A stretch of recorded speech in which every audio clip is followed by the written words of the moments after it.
Hello, everyone. Let's see, we're still loading in. Hello, hello, welcome. Welcome to Civic Engagement in the K-12 classroom. I'm going to put, my name is Kimberly Rosenfeld, and before we get started, I'm putting in the chat a link to a Google document that we're going to ask you to open. And while people are still loading in, we'd like you to sign in on this. So I will share my screen, but the link is now in the chat. It's a collaborative document. And then we'll get started in just a minute. So let me kind of share my screen with you.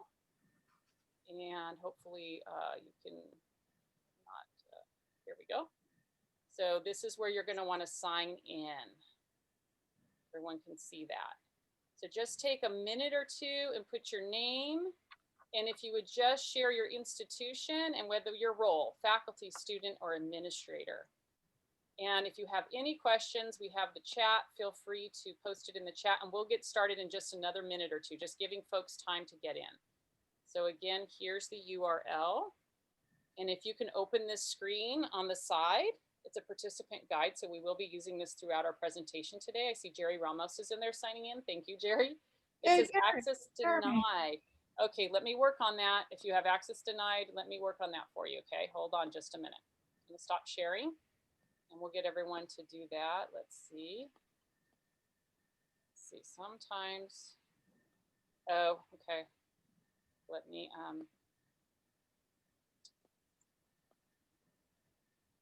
okay. All right, try it now. It should work. So sometimes, Kimberly, also as people come into the room, you have to repost that because they don't see what you've already posted. Okay, so let's repost it. All right, everyone, please try again, Kenny and Ava, and let us know. Oh, Paulina says it works. Okay, good. And there's the URL. So we're just getting signed in, those of you who are joining us. We're just gonna start in 1 minute. Oh, good, Kenny says success. And you'll wanna keep this open. Here's the URL again. You wanna get signed in and keep this open and kind of position it next to your Zoom screen. This is our participant guide today. So thank you so much. I see people are in there. So let's see, there isn't anyone else in the waiting room, so I think we should go ahead and get started. But while we're getting started, please feel free to continue to sign in, okay? And again, have your chat open if you have any questions as we get started. So let me first start with introductions, and then I have a PowerPoint I'm going to open.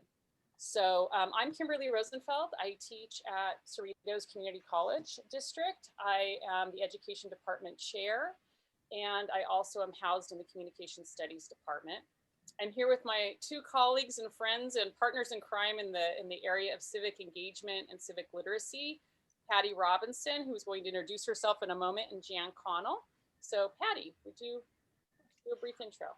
Yes, hi everyone. I'm Patty Robinson. I'm Faculty Director of Civic and Community Engagement at College of the Canyons, and I'm honored to be here. Hi everybody, I'm Jan Connal and glad to be here, future teachers and existing teachers.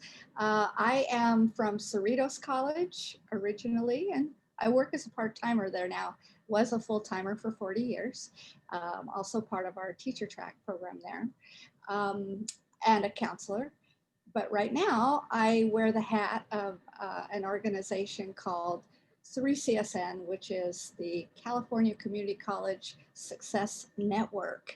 And you can reach that at 3csn.org. I highly encourage you to check that out. Okay, so we're going to get started here. I'm going to share a PowerPoint with you. So I'm going to screen share here. Again, just give me 1 second here to share. And please let me know if there's any glitches in that sharing. Sometimes those PowerPoints. So let's just do a present mode. Okay, so we're part of the Teach for LA virtual workshop series.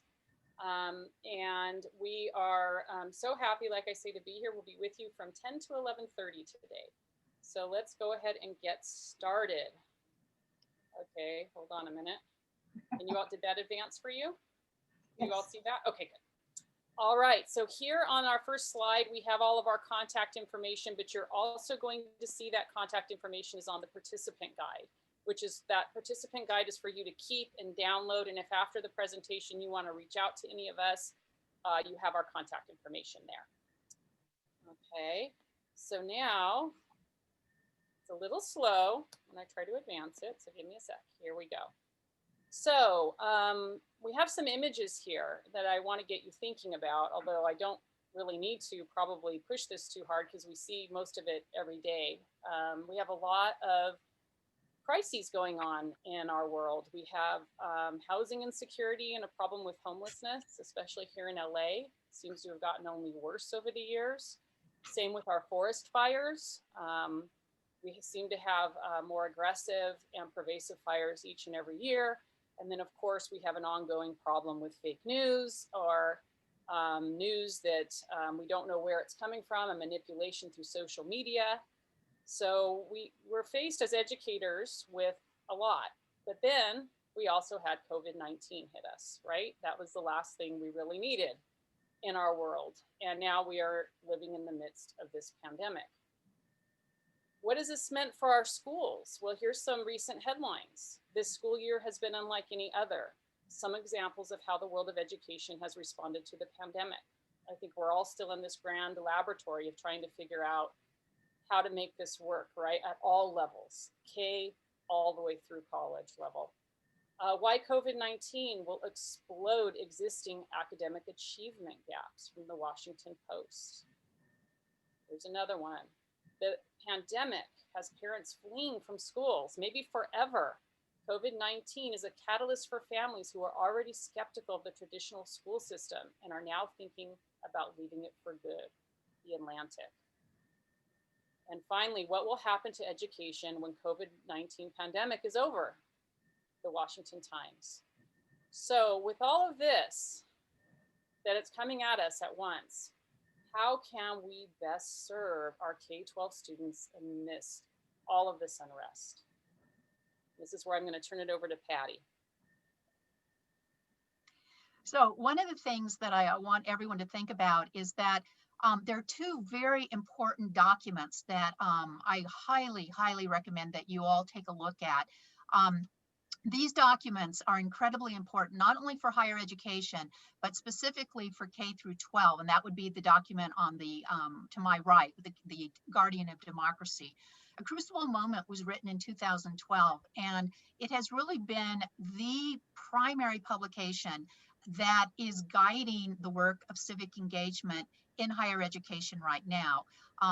You'll see a lot of quotes that we're using throughout this presentation that come from this document. It's 136 pages long. It's very short. It's free. It's a PDF online, but it is a great look at what the role and obligation of higher education really should be as we take a look at the problems that are pressing throughout our country today with regard to a lack of civic knowledge. The second document, Guardian of Democracy, which was published about the same time, I couldn't get the exact date, I think it's maybe a year after, is looking at the problem, but in K through 12. And so for those of you who are going to be working specifically with K through 12, I highly recommend that you take a look at this document. Again, it's free, it's online, you can download it. It's not that long, but it really goes into the major issues confronting K through 12 and how K through 12 can play an incredible role in helping increase our civic knowledge and literacy throughout our country.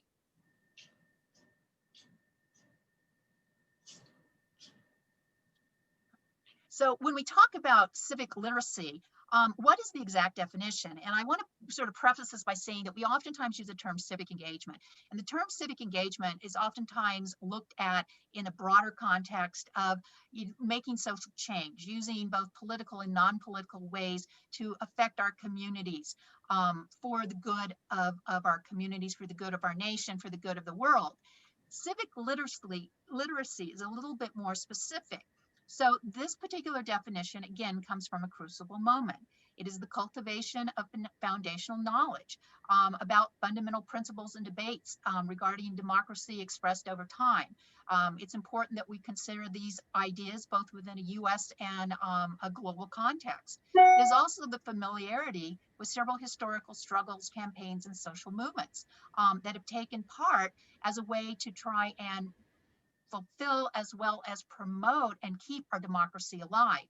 It is also the ability to think critically about those issues that we need to seek and evaluate information about through different issues and looking at those public consequences. So really, civic literacy is more than just about history and government and politics. It's about looking at this within this larger context of how we bring about change and how only through knowledge we can actually bring about that change. And so civic literacy isn't something that should just be taught in higher education. It needs to start in kindergarten.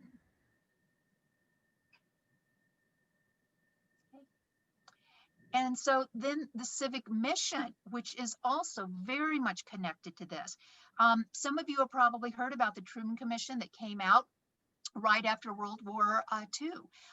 What was happening then is that President Truman put together a group of scholars and academicians from around the country that really took a look at higher education. Up until this point, education, or at least higher education, was primarily found in the hands of those who had money. In other words, it wasn't something open to the masses. After the Truman Commission came to its findings, they actually suggested that we need to look at the civic mission as part of a growing democracy. That, in other words, if we are going to have a democracy, we have to have open education. We also have to have the ability to have people live and understand democracy. So it's not something that would only be available to a small group, but it needed to be available to the masses. And so one of the terms that comes out of the Truman Commission report is also democracy's colleges. And so when we take a look at community colleges, for example, they are democracy's colleges. They are the place where we learn that civic literacy. But also, certainly, we would argue that that literacy and the civic mission has to start early in one's academic career. And again, going back to K through 12 and the importance of that training. And that's, again, one of the points that's brought up in a crucible moment. So K-12 is an important education sector for democracy and civic responsibility. In fact, they argue it is the bedrock, and I would argue the same, that if we don't have young kids learning about the civic literacy and responsibility, they're not going to be able to learn it as they progress, and they are not going to be good participants of democracy. But here's the problem. So this is what we're going to get into. I'm going to share a few quotes from you. The first one's from the Crucible Moment. K-12 education is the cornerstone of both functioning democracies and college readiness. Despite all the investment in improving the level of schooling in the United States, particularly over the past quarter century, far too little attention has been paid to education for democracy in public schools. And I think what they're getting at here is a lot of time that's relegated to a government or a civics class, and people equate it with voting and understanding how our government runs. And yes, that's all part of it. But civic engagement, civic literacy is far broader.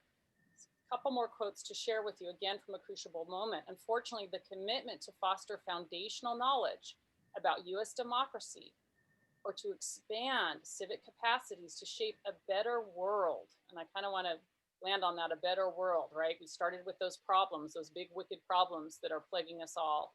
In concert with others, has been pushed off the priority list in the K through 12 schools, just when we need it the most. And finally, coming from a Boyer article written, in fact, back in the 1990s, but still very true today, many of the civics books are largely disembodied expositions of principles and facts, lacking the passion of the conflicts that infuse politics and government with meaning and significance. The student is asked only to master knowledge of the subject rather than to put his knowledge to use. Thus, the participatory side, the side that requires the individual to analyze democratic values, processes, and choices is largely ignored. And we're making an argument today that this should begin not in their college experience, but in their K-12 experience, and then be built on from there. Let's continue here. Oh, I want to go one back, Kimberly. Oh, sorry. So I want to build on what Kimberly was just saying with participatory democracy. Again, if we're going to have a democracy, if we're going to have civic literacy, if we're going to have all of the kinds of things we're trying to promote today, that kind of action, that kind of behavior has to start early. And one of the things that I think is extremely important for you as educators who are now being trained, and many of you are already in the field working with younger students, is this concept of the civic empowerment gap. As you can see, this is a term that comes from Mira Levinson from her 2012 book, Leave No Citizen Behind. And I know we're playing on a term there. She is an educator from Harvard University. And what she's arguing here is that we have a gap in this country. We've all heard about the gaps that exist with regard to proficiency in different kinds of skills, oftentimes the non-proficiency, if you will, with regard to English and math scores, readiness. She argues that this is the same that happens with our civic literacy.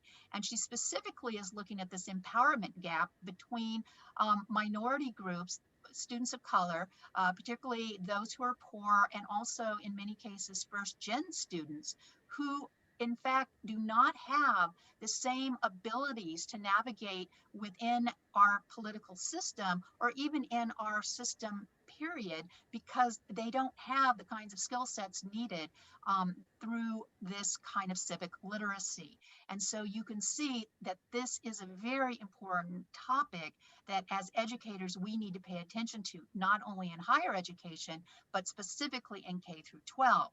And to give you an idea of how this fits into the work that you're doing, you can take a look here at these numbers. And so, for example, when we look at the current and projected K through 12 public school enrollments in fall 2019, we saw that we have, or we see that we have 5.1 million students that are enrolled in the US and 6.2 million in California. When we take a sort of projected look, we see that those numbers are going to change a bit. And again, part of this has to do with demographic changes. But in 2029, those numbers in the US will be 50.7 million students, and then in California, 6.3 million. That is a huge sum of students to be thinking in terms of, that we have the ability to provide them with this kind of civic knowledge. And just to kind of give you a bigger picture here, and I know this chart's a little bit difficult to read, but this, all you need to do is look at the actual the chart itself and to see that there is a gap when we start to look at, for example, the projected changes with regard to race and ethnicity of our students. And so what you see here on the left-hand side, you can see that the number of students who are white or Caucasian will in fact start to decrease from fall of from 2000, and we're projecting to fall of 2029. So you can see that the number of white students will decrease, but you can also see that the numbers of Hispanic students is increasing, as well as other students of color. African Americans going a little bit decreasing and will be a little bit flat by 2029. But again, going back to Levinson's argument, these are the students that really are going to be experiencing that gap. So it makes you put this into perspective, our roles as educators and what we can do, especially in K through 12. So what we'd like to point our attention to is some of the indicators that illustrate the anemic state of civic health in the United States. Again, these indicators, there'll be 5 of them, come from the Crucible moment. One being less than half of 12th graders reported studying international topics as part of their civic education. So less than half. Second point, second indicator, that is, half of the United States no longer requires a civic education for high school graduation. So half of our population of high school graduates do not have civics education required. The third indicator is that we are anemic in our civic health is that the opportunities to develop civic skills in high school through community service, school government, service clubs are available disproportionately to wealthier students. So if you live in a district that has wealthy families, you're more likely to have opportunities to engage in community service, school government, service clubs. But if you live in poorer neighborhoods, you are restricted from that. So indicator 4, oops, uh-oh, I'm back. I'm sorry I got kicked out. I will share screen in a moment. Well, let me continue. I will read off my page. Only 24% of our graduating high school seniors scored at the proficiency level in civics in 2010. So fewer than in 2006 or 1998. So that's indicating a downward trend in the students, the high school seniors who are proficient at the or advanced in civics. So we are gaining anemia in our civic health. And then the last indicator pointed out by Crucible Moment is that only 10% of our citizens, contacted a public official in 2009, 2010. Why is that important? Well, if we are in a democracy and we participate in that, we have elected officials that we need to be in contact with. We need to even know who they are. So I want to turn it over to our next slide. So we're going to do a poll based on these questions. I'm going to turn it over to Patty and I'll be running the poll. All right. And before we start, I just want to just make a comment to something Jan just said too, because there was a very interesting point with number 3 of the indicators that she was going through. And one of the things that you need to keep in mind is that when we get students, and again, number 3 goes directly to what Levinson is suggesting, that again, you see this discrepancy with the kinds of opportunities that exist for students, particularly with regard to socioeconomic status that again reflects in many cases racial and ethnic differences. But I want to say what's really interesting too is that the literature shows that earlier that we get students involved in civics or civic work or civic literacy, the more likelihood that they will continue to have that level of participation throughout their entire lives. So that's incredibly important for us to keep in mind as we think in terms of teaching young students. So let's take a look. Oh, I'm sorry. I was going to say, I hope that it's apparent by now that we as a nation have just totally neglected this aspect of our health, right? And we are perfectly positioned as educators to do something about that. And keeping it within that medical kind of terminology, there's a term called well-being. And ironically enough, we think only in terms of people oftentimes having well-being, but our society, our nation has well-being as well. And so when we get our students, when we get our citizens engaged, our communities can flourish, our nation will flourish. And so that's that, again, taking it to this idea of health. We are a nation that we have the ability to really increase that civic health with our own teaching. So we're going to look at some questions here. And I love to do this when I oftentimes will get together in presentations with faculty, because you oftentimes hear people grumble and go, oh, well, you know, we know this, or it's you know, there are certain people who don't know this. I oftentimes put this within the context of, we think in terms of many people coming to the country for the first time, and, you know, well, they don't know about our government. They don't know about this or that. But these are questions that actually come from a naturalization exam. And usually there are about 100 of them that I will show to folks, and I'll get them in groups and I'll ask them, can you come up with the answers? And so we're going to do this right now in sort of a modified, shorter version. There are 5 questions, and you are going to have 3 responses that Kimberly has put together in a poll. And so she's going to explain exactly how you're going to be able to respond. But let's see if you know the right answers. I'm going to launch the first poll. Here we go. Or the first question. So the first question is, what do the stars on the flag mean? Okay, are they the number of nations in the United Nations? They represent each state in the US, or they represent the number of people who wrote the US Constitution? So you can go ahead. People are still voting, so I'll be sharing the Okay. results in a moment. And of course, this is anonymous, so just do your best. It's not meant to stress anyone out, and don't feel you have to Google it. Exactly. Just answer what you think off the top of your head. Okay, people are Trying still to have voting. trying to have a little fun here. Yeah, Yes. it's a little meant to be fun, not Yes, stressful. exactly. And it always is very fun.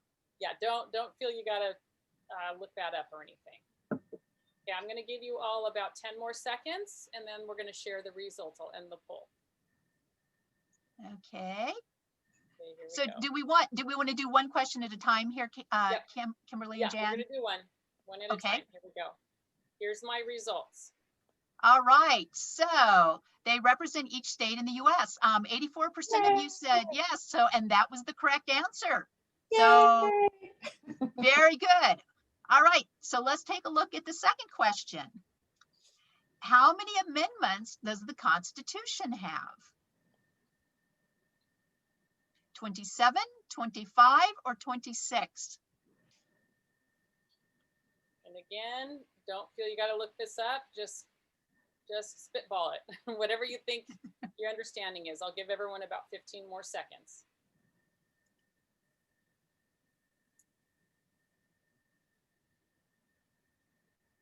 Okay, 10 more seconds. Going once. 75% of you have voted. All right, here we go. Here's the results.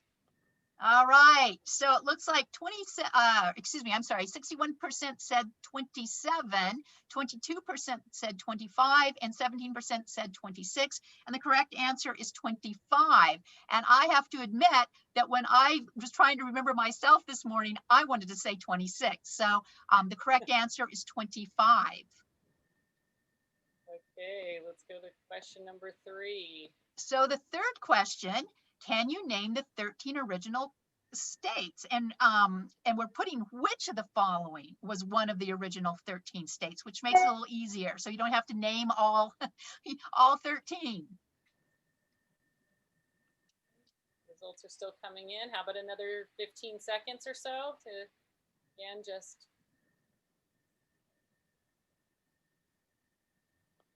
All right. So we had Virginia, Texas, and Florida. The answer, we have 75% Virginia, which is correct, 25% Texas, and 0% for Florida. So again, Virginia, the correct answer. So let's go to the fourth question.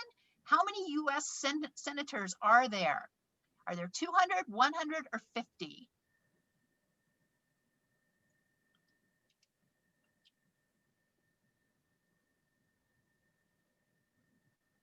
Okay, 15 more seconds. We got about 62% of you who voted.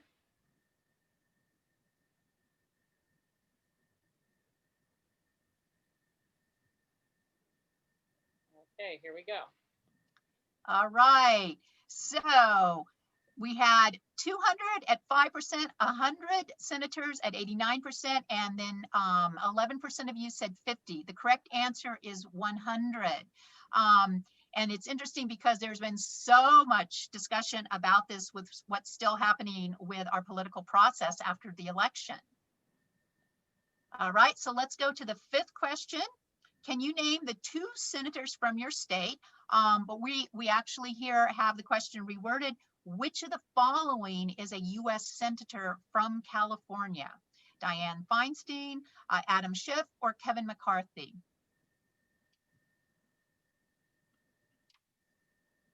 Give everyone about 15 more seconds.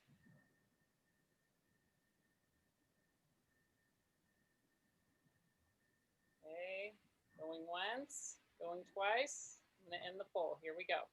All right. So Dianne Feinstein, yes, she is a senator.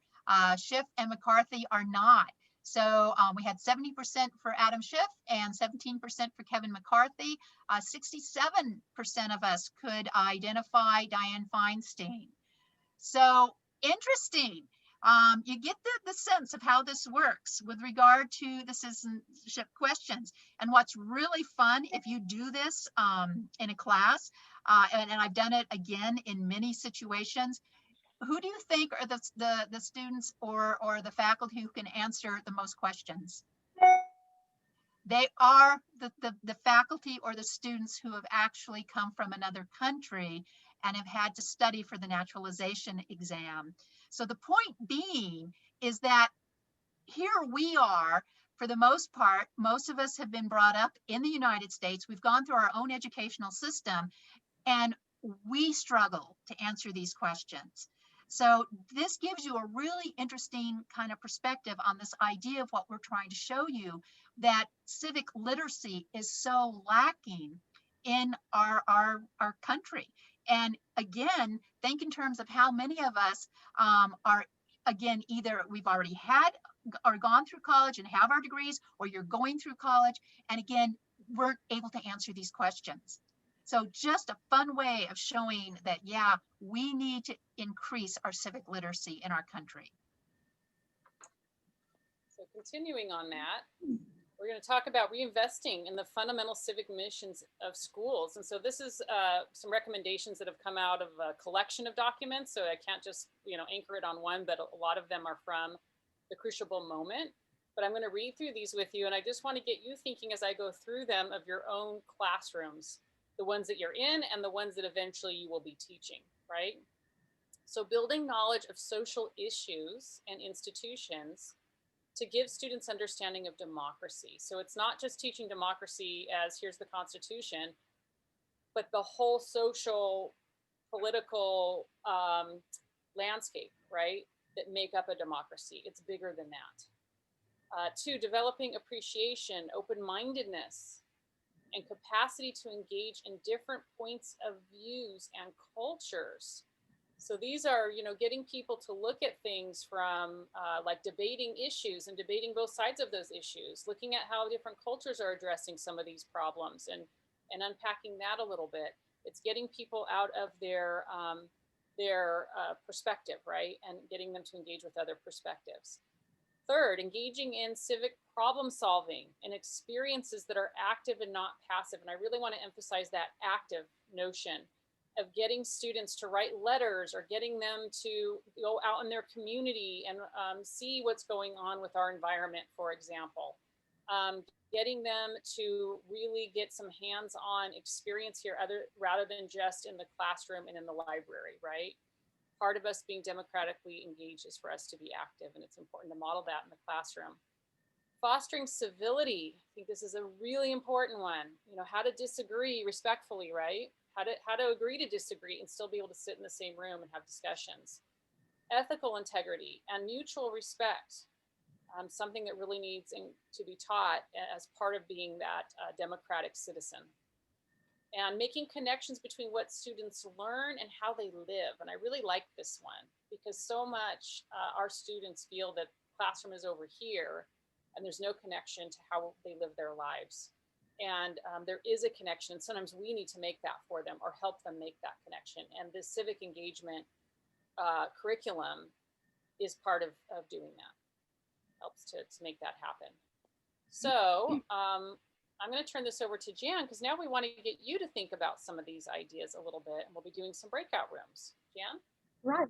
Thank you. We're going to put everybody in a room with some partners, and we're going to tap your intelligence. We're going to tap your experiences. We're going to tap your creativity and have some fun doing it as well. So in a moment, you will be asked to join a room, but before we let you loose, let me explain what we'd like you to do. On the screen, you're going to see some standards. that we are going to ask you to focus on. And each room will have a different standard to focus on in terms of identifying how you might use this standard to bring about greater civic literacy or civic engagement.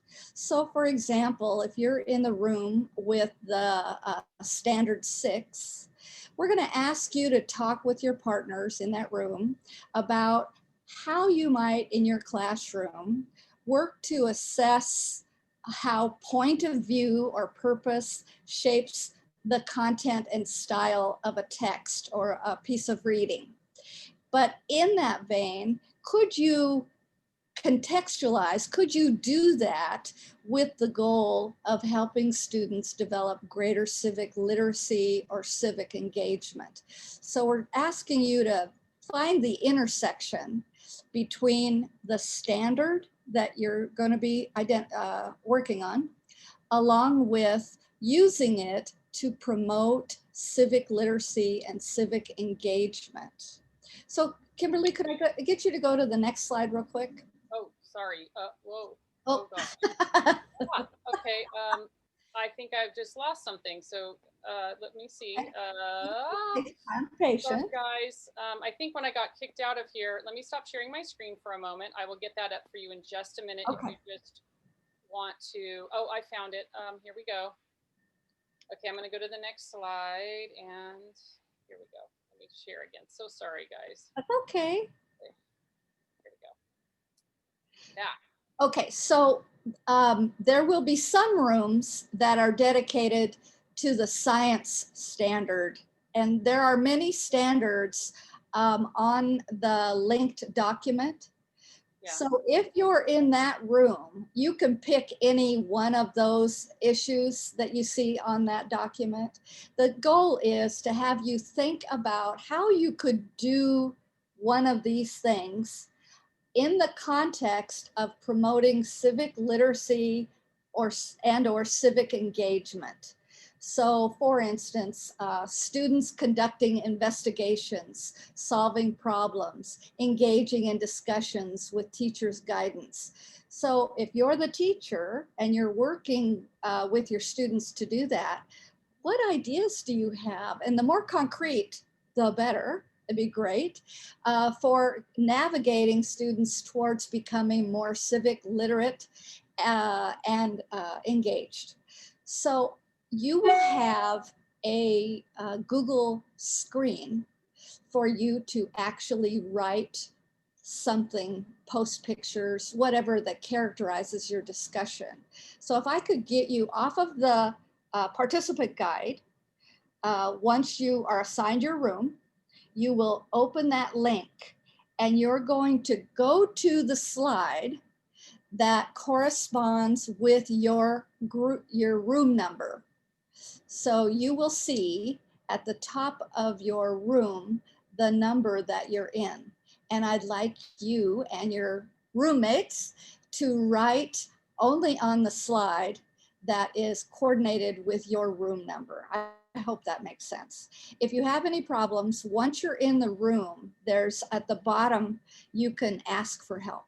There's a way for you to get one of us outside of the room to come in and help. And Does that make sense? Yeah, yes, and the instructions are repeated here with the prompt and everything. So just, you can kind of use that, and then it's all from this sheet. So you just want to click on this link here. Okay, go ahead, Jan. Sorry, just wanted to add that. I just want to make sure before people get sent into their room, if there are any anything I can clarify about what we'd like you to do. So do we have a way for people to indicate in the chat? Or maybe the reactions? Could you give us a thumbs up if you're ready to go under reactions? Does that make sense? Maybe we'll, if, put it this way, if you have a question, post it in the chat. Maybe I'll just go ahead and send them. Sound good? Has everyone gone over to breakout rooms before?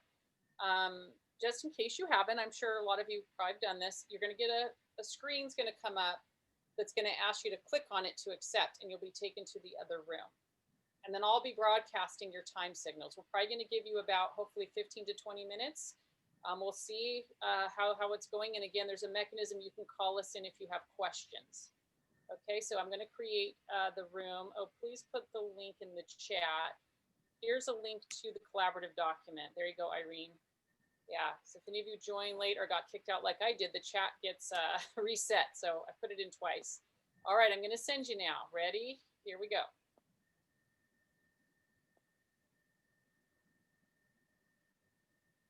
So Kimberly, do you want me to go to the breakout room? Because I'm getting an invitation. Yeah, I think it would be great. You and Patty, if you could pop in. Yes, I'll do that. Okay.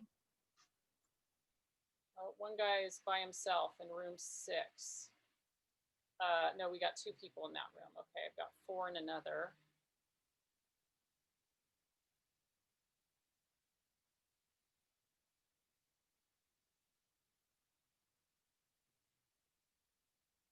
Hey.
Hi, Jan, are they doing okay?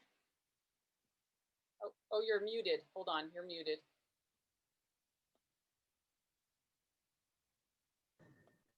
Oh, hold on.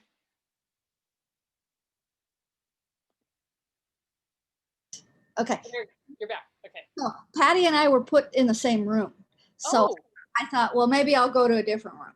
Yeah. Oh, and there's one guy by himself. Okay, the guy in 6. So I'm gonna send you to him. Someone left. So wow. Okay. Oh, they leave the room. That's not good. Yeah. Okay. Here you go. Okay. With him. Okay. Okay. Great. Did you accept? I'm not seeing where I can accept. Okay. Click on the breakout room box. The little breakout room. Yep. There you go. Thank you. Okay. You're welcome.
Oh, you're,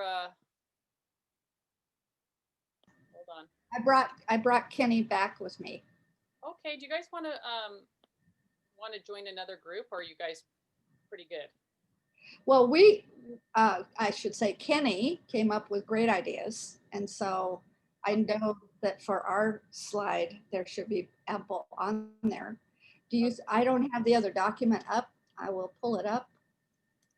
I'm going to give the others, they have 3 more minutes. Okay, so I'm giving them a little.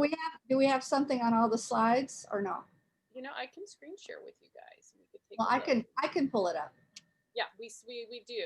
We do. I'm glad you guys had a nice talk. Let's see. And it looks like we're just being joined by Jasmine. Hi, Jasmine.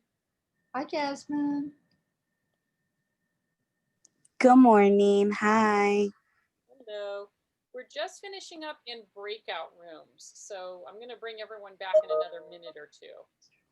So if you just hang tight. Yeah, it looks like we had 6 rooms. Oh, that's interesting because we have someone in room standard number 9, room 6. Yeah, that was you guys. Okay. Yep. Everyone's got some. Okay, awesome. Something on there. Like I said, I don't know how you guys ended up just that small group of 2. Everyone else has like 4 in their group. I think Patty's in a room of 3. There was somebody else in the room with me, but then they left pretty quickly. So. Oh, okay. They didn't want to go for a discussion, I guess. Wasn't their thing. It worked out good. Okay, good. All right. Like I said, I gave the group. I'll pull them back in about, like, I gave them a 3-minute mark. So we got maybe 2 more minutes. At 11 o'clock, I'm gonna pull them back.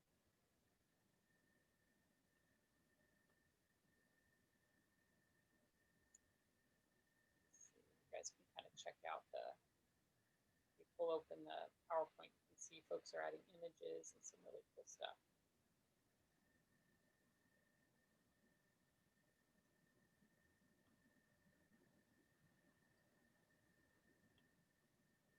Oh, I love the fact that some folks found images. I know. So technologically savvy. I know, and to do that on the fly like this. I know. Good. This is just a great resource for everybody, you know? Yes. So we can kill the last 4 slides, right? Nobody was in those rooms, I think. Right. Yep.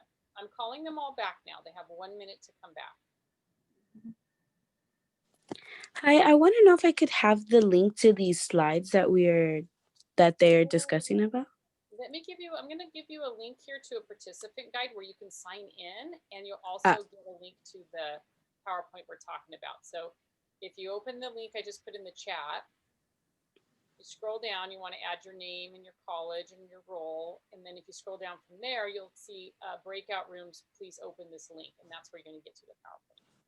Got it. Okay. Thank you so much. Oh, yeah. No problem. You're welcome. Okay. So they have 16 seconds to come back.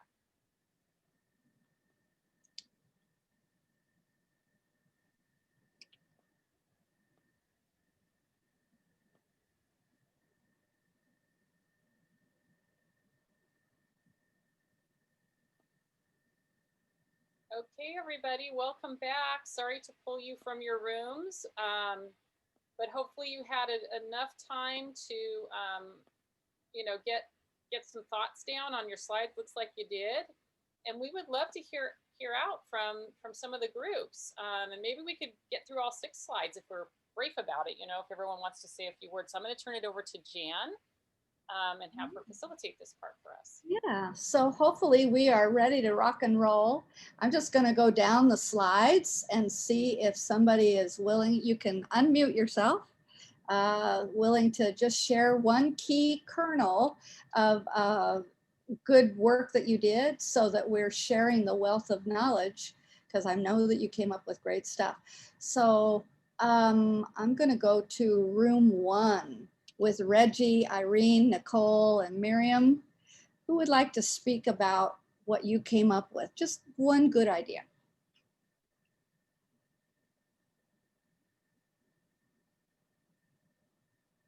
Are we? So Thank you. what we discussed was like how point of views can help shape the content by allowing the students to be in the shoes of the person that they're reading about, or content that they're reading, like like if they're like in a history class, they're reading historical text, they can put themselves in their shoes or in the author's shoes, and then have them think about like what was this author thinking at that time when he was writing this piece. And that's pretty much it. Love it. Love it. Thank you. Thank you very much. Let's go to group 2, room 2. So here we've got Jeremy and Paulina. I love the graphics. You can unmute yourself. Maybe that's the hurdle. Jan, I was also in that room. If Paulina and Jeremy don't feel comfortable speaking, do either of you guys want to talk? You got some good stuff there. Yes, they came up with some great ideas. Well, I'll jump in very quickly. We actually put this within the context of looking at obviously something that's just happened with regard to the election.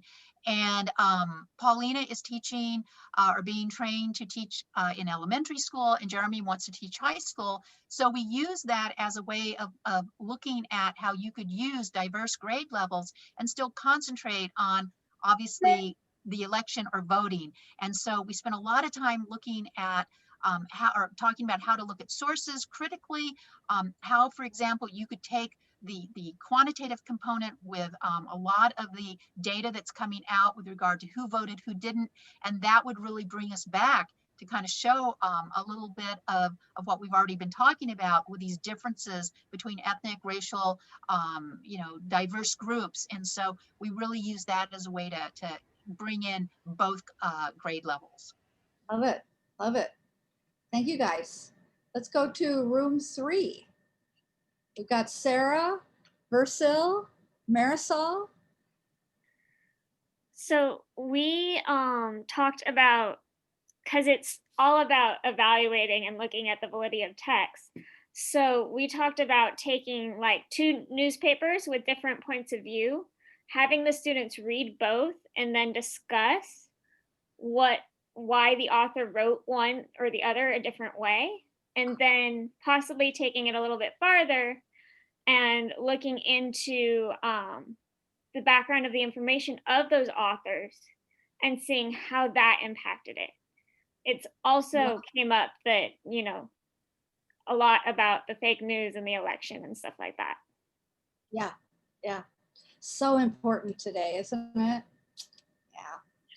Let's go to room 4. We've got Ava, Angie.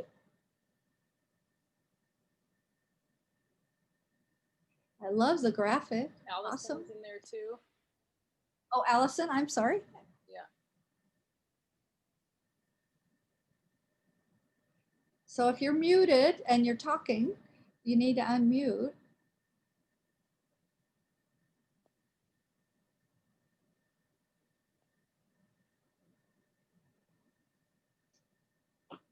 So I'll just sort of start, and maybe one of you can chime in. I'll just do Perfect. it.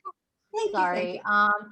So we weren't really discussing, but I did add on there, I shared that one of the biggest things that we can do when analyzing text is really kind of put a spotlight on authors that maybe have been fighting for representation, who maybe aren't represented in the classroom as much. So I was thinking we can share and discuss and elaborate stories and experiences from Black, Indigenous, or people of color, even people who are differently abled, kind of putting a spotlight on them and maybe using that to kind of reflect back and forth and how that maybe relates to their own lives, if it does, or maybe just being able to discover other people's perspectives and other people's experience and validating that.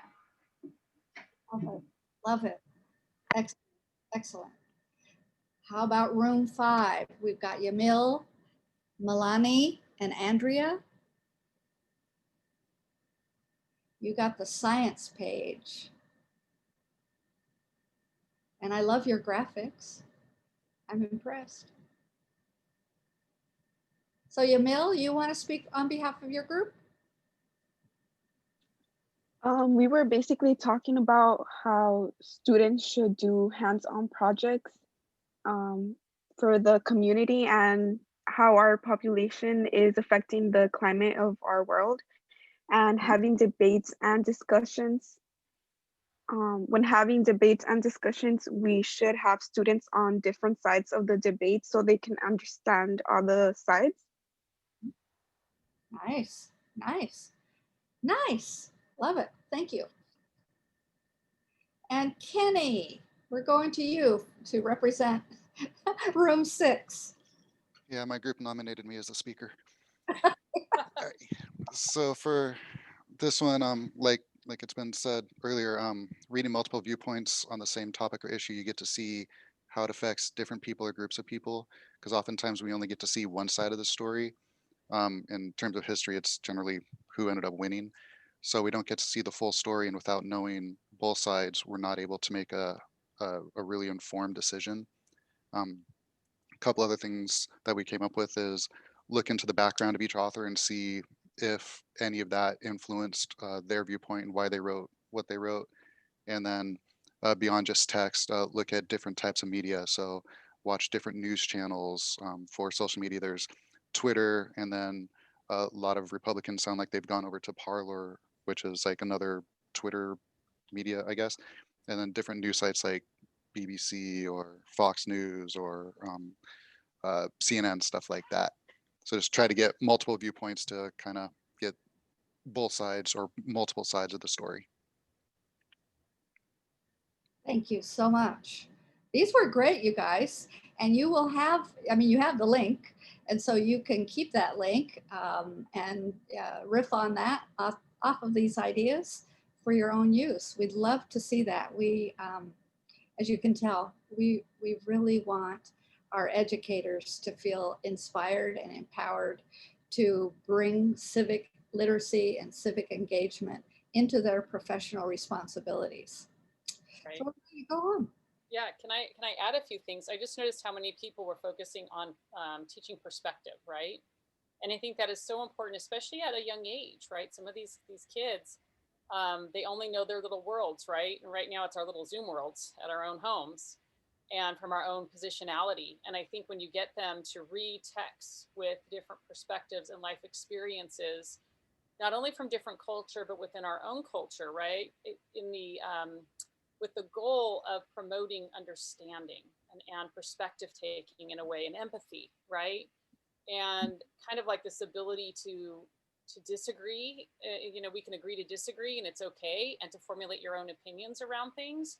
But those opinions should be informed opinions, right? How to unpack, deconstruct, research. I love how people are saying, look into the authors, like what's their background and how is that influencing the bend they're taking on some of these articles. I think these are amazing ideas that could be done very easily in the classroom, right? And you could, and it's not compromising any of your curriculum. It's just working within the curriculum to layer in and infuse a civic-minded pedagogy, right? And I think if more K-12 classroom, K-16, even higher than that, all the way through, right? If more of us educators did that, I think by the time we have a graduated individual, they are a full citizen, right? And all that capacity, that fully educated citizen to participate thoughtfully in democratic society and actively. So having said that, I don't know, Patty, if you want to add anything. Yeah, I was actually going to have you go back up to slide 14, I believe it is. Oh, the sure. reinvisiting or reinvesting, excuse me, I'm sorry. Let's see, it's reinvesting in the fundamental civic mission of schools. Keep going down. Here we go. Oh, it's 24, I apologize. Yeah. So I went back, I was looking at this and think about, I know what was coming out of the group I was in, and then just listening to those of you do the report out, as well as looking at your slides. go back now and look at these 5 very important points. And you all were talking about these. Building knowledge, looking at those social issues, having students, giving students the opportunity to actually dive into these topics and to really explore them themselves. That appreciation, that open-mindedness, that different perspectives that I kept hearing coming up, that and the different viewpoints, whether or not we're looking at political viewpoints or we're looking at cultural viewpoints, again, giving students the opportunity to do that. And I love what Kimberly and Jan are saying. You don't have to add this on. It's something that can be infused. It can be embedded. It's not extra work. It's how you frame your work, your assignments, the presentations that you're doing in your classes. That third point of engaging in civic problem solving, so very, very important, where students can be active rather than passive. And that was the example that we were talking about in our group. You can talk about how the importance of voting, but until you start to really look at who votes, who doesn't vote, you start to deconstruct it, then it becomes something real. It's not just reading about it, but now you're really diving deep into it. And that problem solving, for example, looking at statistics and those kinds of things all become part of this. And then the civility, the ethical integrity, the mutual respect, all coming out of this. And then lastly, that most important point that Jan talked about, making those connections where this now becomes real. This isn't about just reading in a textbook, but you're now being able to connect it to your real lives. And that becomes so much a part of this kind of civic engagement mindset and the civic engagement learning. And with that, I wanted to share some text with you. There is no shortage of books that are out there on civic engagement. And I pulled out some of my favorites here with regard to civic engagement in higher education. I actually have all of these. I've purchased them off of Amazon, except the Community College and Democracy far over to the right. That one is available online through Campus Compact. That one just came out about a month ago. And it has some very current articles looking at civic engagement in community colleges. The other one, if you look where they've all got their hands raised up, yes, that one is actually a free download. I bought a hard copy, but then about a month later, they put it online. So you can actually download that one. It's Teaching Civic Engagement Across the Disciplines. It is available, again, free of charge. And I would say if you were going to get started right where the cursor is that Kimberly is highlighting, that particular text, Educating Citizens, that is probably one of the most important and early publications looking at civic engagement. And again, while it stresses higher education, it still is very, very relevant to K through 12 because we're in this as a partnership. So again, all of these books are excellent reads. And again, as I said, a couple of them are free of charge and the others are available on Amazon. And if we go to the next page, I'm not as familiar with all of these, but I can tell you I have several of these that I have read. The project-based learning, the orange cover. Many of you are probably already looking at the concept of project-based learning, but project-based learning is ideal for this kind of work in civic engagement because it allows students to really problem solve, to look at issues and social topics, to have them not only do the research, but to think in terms of how they can create solutions. And so project-based learning, and there are a whole slew of books out there, but that's just one in a series that I highly recommend. The blue cover, the second row and the second one over, project-based learning, the blue cover, that's actually part of this whole series coming out of the Buck Institute. Again, really good publications. You can see some of the other ones on that first row, teaching civic literacy projects. There's a lot of books out there. This one, Democracy for Dinosaurs, literally just came out. Again, addressing democracy in the lower grade levels or for younger students, but perfect if you're teaching, you know, small kids, first graders, second graders. Over to the far right, what kind of citizen? Again, talking about what we can do in K through 12 to really have our students think in terms of becoming good citizens. And then on the second row to the far left, Uncommon Civics. That is a book that is $12.99 on Amazon. And I will tell you, it is one of the best reads. And he has a very interesting approach at how we should be teaching civics, particularly in K through 12. So I highly recommend you take a look at Uncommon Civics. It's well worth the $12.99. And I sound like I'm making a plug for Amazon here. I have it on speed dial. And then one last thing I'm going to mention, and this is a book that just arrived yesterday that I had ordered off of Amazon. It's only been out for a few weeks. And I don't know if you can actually see it, probably not. It's called Democracy is Not a Spectator Sport. It's a second edition. And I will tell you, and it's called the Ultimate Civic Engagement Handbook.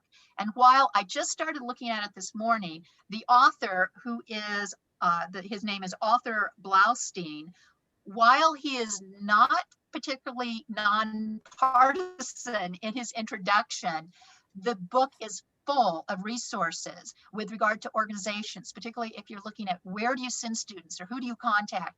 I highly would recommend this book based on that information alone.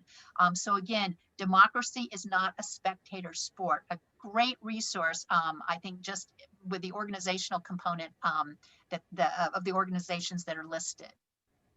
So that gives you just some of the books that are out there. And then also, certainly, there are many, many sites that you can take a look at. Maybe some of you are already familiar with the 17 Sustainable Goals. Take a look at these that are coming out of the UN. The idea that by 2030, the idea is hopefully that we can eradicate many of these goals. This is a great way to get students engaged in looking at civic topics, particularly social issues that revolve around these 17 sustainable goals. And so again, highly recommend that you take a look. You can get into the different websites, great discussions that you can share with students. And then PBL, what formerly was called the Buck Institute, they have now renamed themselves. And so PBL is public or project-based learning. This is a wonderful site. You can get into it. You just have to register, but everything is free. Some great examples if you're teaching, particularly in elementary or high school classes. I highly recommend that you check out this site. And then the Institute on Democracy, American Democracy, this actually talks a little bit about the work of Sandra Day O'Connor, and this actually goes into issues with regard to public speakers and things like that. Her work, she has been phenomenal. As you know, retired Supreme Court Justice who now unfortunately is in failing health, but she, once she left the bench, wanted to make an impact on civics in our country, particularly for younger students. This is one site, but the better site, if we go back to the links there, that I think most of you would be really interested in, is this one, iCivics. And she created this, and it just, again, is full of all kinds of things that you can use in the classroom. It is specifically geared towards K through 12 students. Highly recommend it. And also, just to give you another reference to Sandra Day O'Connor, if you remember that publication I told you about, Guardians of America, she was one of the individuals who was behind that work. So again, big supporter, has been a phenomenal influence with K through 12 civic literacy. And then this last site, K through 12, again, Generation Nation, provides you with some explanations. Why does it matter? Access curriculum and resources. So if you just get out there and just start diving into these internet sources, you are going to find all kinds of things that can help you. I just want to note, Patty, thank you for going through all those. I've included those links on their participant guide. I've also included a snapshot of the civic engagement in higher education. So both of these book slides are on that participant guide that you have access to. Also, some people are asking me for our PowerPoint, and I'm happy to send it out. If you do want a copy of it, please note it here on the sign-in sheet. You know, put it maybe here after name, please send PowerPoint, and I'll follow up with you after our session today. To continue on, before we are going to ask you to complete a survey in a moment, but we have maybe a few minutes, 5 minutes for questions and answers. If you have some questions that you want to put in the chat, we're happy to answer those for you. Find my link to the survey. And I'll also type in the text I was just telling you about that I literally just started looking at today. And that way, if anyone's interested, you can look this up on Amazon as well. Yeah, I mean, this is such a huge area, and an hour and a half just doesn't do it justice. But we are hoping that we've been able to give you a flavor of what it means to be using like a civically engaged pedagogy and adopting that. And it's not something, at least at this point, that you're going to get a lot of direct instruction in through your credential programs, but it'll be something that I feel it's more of it's a practice, it's a philosophy, it's a belief system. If you look at the Truman Commission report, which is free online, you can download the full PDF of it. It's really at the heart and foundation of our schools, which is to educate for democracy, educate the whole citizen, bring the exterior world into the classroom, right? And show the relationship between those two, and not have these be separate things, right? That happen, that we are being educated as whole individuals. And yeah, you might have to educate that math lesson and that science lesson and that English lesson, but a theme across that is you're creating an educated, civically literate citizen who will go out into the world and do great things, right? And who will contribute to our democracy in wonderful ways and important ways. Right. So I do see something in the chat here from Jeremy Ramos. As a future teacher, what can be some great strategies to teach civic engagement, such as what are some important details to inform the students? And what are some tips I can avoid if there's any conflict during classroom discussion? That's a great question, Jeremy. Do we want to, Patty, you want to do it, Jan, or I can jump in? Yeah, I'm just looking. So what can be some great strategies? So one of the things that came up, and I'm just going to mention it because I think it was our last breakout where the gentleman talked about having the discussion in classes. One strategy that you can use is called a dialogue. And again, if you get online and you Google the concept of conversation or dialogue, you'll find references to this kind of pedagogy. But one thing that oftentimes can really help in getting ideas out there is that, and this is so much a part of participatory democracy, is that we want voices to be heard. And so in a dialogue, you set ground rules, and people have to abide by these ground rules, but you have prompts, and the prompts are led by a facilitator. But through that dialogue, students have the ability to ask questions, they share, and then other things start to pop up in that conversation. And it's a great way to look at topics, some of which might be very controversial, but to have that dialogue, not a debate, because when you do a debate, you have to have a winner and a loser. A dialogue doesn't have a winner or a loser. It's a conversation. And where can we come and find our common ground? So we can have those differences, but through that dialogue and through that sharing, we learn about each other, and we also identify what are those kinds of common values and beliefs that we share, even though we may be so very different. So I would say that thinking in terms of dialogues is a great first start. I just want to offer giving students a choice about issues that matter to them, so that what they're working on, and I'm a big fan of project-based learning, to have them work towards something that they are really interested in, and finding what they can do with their circle of influence to address issues that matter to them, I think is really inspiring to students, and it makes what we're learning relevant to our lives outside of the classroom. And I think that's really what we're wanting to accomplish with students, is that what they are learning matters. Right, and I agree with both of you, Jan and Patty. I think they're great suggestions. And then I'll just throw in my communication background, because sometimes we deal with, you know, you're dealing with kids, right? So K through 12. Sometimes they lack kind of the basic ground rules, understanding the ground rules for dialogue and conversation. So I might do things like say, you know, when someone's speaking, they have the floor. You know, we don't interrupt them, but maybe put a time limit on them too, so everyone gets like 2 minutes.